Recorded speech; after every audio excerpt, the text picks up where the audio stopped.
महाराष्ट्र माझा news channel like करा, share करा, सबस्क्राईब करा, बेल नोटिफिकेशन ऑन करा व रहा अपडेट.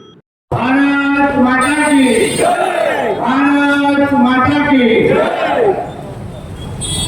आरक्षण बचाव रॅलीच्या निमित्ताने आता ज्यांनी आपले विचार मांडले ते आमच्या भारतीय जनता पक्षाचे जिल्हाध्यक्ष सन्माननीय प्रभाकर सावंतजी, आरपीआय पक्षाचे राज्याचे सहसचिव सन्माननीय रमाकांत जाधवजी, भारतीय जनता पक्षाचे अनुसूचित जाती मोर्चाचे जिल्हाध्यक्ष सन्माननीय नामदेव जाधवजी, भटके विमुक्त जातीचे जिल्हाध्यक्ष सन्माननीय नवलराज काळेजी, माजी समाज कल्याण सभापती अंकुश जाधवजी, माजी समाज कल्याण सभापती सौ कांबळे मॅडम, आरपीआयचे जिल्हाध्यक्ष सन्मान्य अजित कदमजी, सन्मान्य साखर समाजाचे जिल्हाध्यक्ष सन्मान्य आटकजी, सन्मान्य सदा उगलेजी, सन्मान्य संजय कुलगुट्या सावंतजी, सन्मान्य मनोज रावराणेजी, ज्यांनी अतिशय प्रभावी आपले विचार मांडले ते सन्मान्य आमचे डॉक्टर गिरीश कुलकर्णीजी, उपस्थित असलेले आमचे सर्व मंडळ अध्यक्ष, उपस्थित गौतम सुंदर, उपस्थित सचिन मिस्त्री, संतोष कानडे, उपस्थित असलेले सर्व भारतीय जनता पक्षाचे सर्व प्रमुख पदाधिकारी, आरपीआय महायुतीचे उपस्थित असलेले सर्व प्रमुख पदाधिकारी, उपस्थित असलेले सर्व वडीलधारी मंडळी, बंधू भगिनींनो आणि माझे सर्व तरुण मित्रांनो, तसेच आमचे पत्रकार मित्र, आज आपण आरक्षण बचाव रॅलीच्या निमित्ताने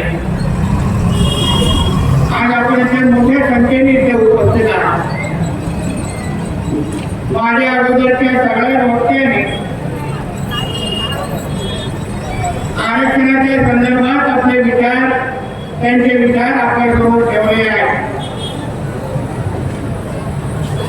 देशाचे विरोधी पक्ष नेता, काँग्रेसचा प्रमुख नेता आणि गांधी खानदानाचा वारसदार हा जेव्हा आंतरराष्ट्रीय पातळीवर एका कार्यक्रमामध्ये बसून भारत देशामधलं आरक्षण आम्ही संपून टाकू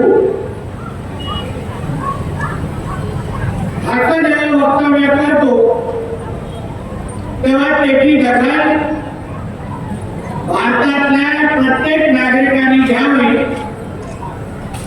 या उद्देशाने आजची आरक्षण बचाव रॅली आम्ही काढलेली आहे. बांधवांना आपल्याला असं वाटेल की आम्ही हे एक राजकीय रॅली काढलेली आहे. 2024 निवडणुकीचं वर्ष आहे. आपण ह्या वर्षामध्ये किमान 3दा तरी भारतीय नागरिक म्हणून आपण मतदान करणार आहात. एकदा आपण लोकसभेला मतदान केलेलं आहे. आता काही महिन्यामध्ये आपण विधानसभेसाठी मतदान करणार आहात आणि मग त्यानंतर जिल्हा परिषद पंचायत समितीसाठी आणि नगरपंचायतच्या निवडणुका होणार आहेत तेव्हा आपण मतदान करणार आहोत.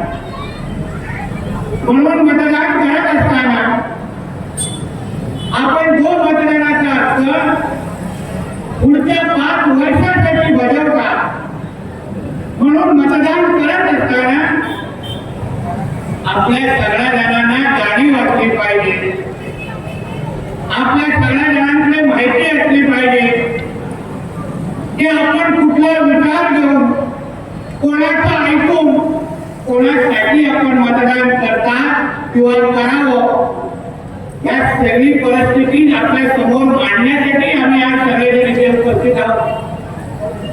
आपण सगळ्या जणांनी लोकसभेसाठी मतदान केलं. मी कधी कधी प्रभाकरजी विचार करतो की जे वक्तव्य राहुल गांधींनी अमेरिकेमध्ये बसून केलं हेच वक्तव्य आमच्या आदरणीय नरेंद्र मोदी साहेबांनी केलं असतं तर देशामध्ये मोठी पेटवापेटीचं काम झालं असतं. तुमच्या प्रत्येकाच्या वस्तीमध्ये येऊन वाड्यांमध्ये येऊन घर रोखण्याचं काम मोदी साहेबांच्या विरोधात एवढं वातावरण पेटवलं असतं की जसं काय आपलं आरक्षण आपल्या हातातून गेलं काय. लोकसभेच्या अगोदर असंख्य लोक आपल्या वाड्या वस्त्यांवर आले होते. मुंबईतून आले, काही महाराष्ट्रातून आले, असे वक्ते आपल्या कणकवलीचे आले होते. त्यांनी आपल्याला पटवून सांगितलं की भारतीय जनता पक्ष आणि त्यांचं सरकार परत आपल्या देशामध्ये जर सत्तेवर आलं 405 मध्ये आपण सीट देण्यात दिल्या तर आपलं हक्काचं संविधान ते लोक बदलणार. डॉक्टर बाबासाहेब आंबेडकरांनी दिलेलं संविधान ते लोक बदलणार हे आपल्या समोर त्यांनी सांगितलं. आणि आपण साधे भोळे जनता असल्यामुळे आपण त्यांच्या प्रत्येक शब्दावर विश्वास ठेवला आणि आपण मतदान केलं. आणि आज आपल्या देशामध्ये जे सरकार आलंय ते सरकार आपण उद्या डोळ्यांनी पाहतो. आदरणीय मोदी साहेब आपल्याकडे 400 पार का लावत होते ते घोषणा आपण का दिली मोदी साहेबांनी ते कधीतरी आपण भारतीय नागरिक म्हणून विचार करावा. आपल्या देशामध्ये केंद्रामध्ये अगर स्थिर सरकारच नसेल, या सरकारकडे अगर 405 चा बहुमत असलं असतं तर बंधूंनो भगिनींनो आणि माझ्या